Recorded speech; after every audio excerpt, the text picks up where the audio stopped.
এই আইয়া পড়ছি বন্ধুগণ, আজ কিন্তু মিক্সড ভেজ। হ্যাঁ, দারুণ খেতে হয়। The house husband. আলু, পেঁয়াজ, গাজর, রসুন, মটরশুঁটি আর কাঁচা লঙ্কা অল্প অল্প বাড়িতে ছিল। সর্ষের তেলে কালো জিরে, গোটা জিরে এই ফোড়ন দিয়ে রান্না শুরু করছি। হ্যাঁ, সঙ্গে একটু হিং দিচ্ছি, একটু চটপটা করার জন্য রান্নাটাকে।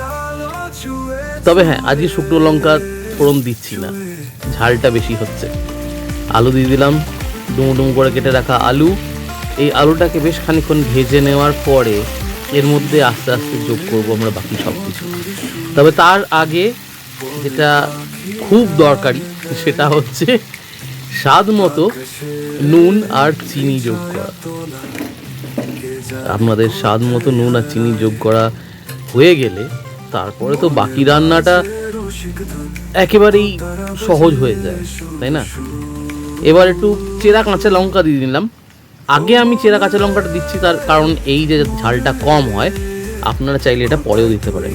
সঙ্গে মটরশুঁটি, এরপরে আমি দেব হলুদ গুঁড়ো, জিরে গুঁড়ো আর লঙ্কা গুঁড়ো। এগুলো অ্যাড করা হয়ে গেলে আরেকবার ভেজে নেওয়ার পালা। বেশ ভালো করে ভেজে নেওয়ার পরে গাজরের কুচি, এবং গাজরের কুচির পরে দিতে হবে পেঁয়াজ আর কুচিয়ে রাখা রসুন। এবার ঢেকে ঢেকে রান্না করুন বেশ খানিকক্ষণ।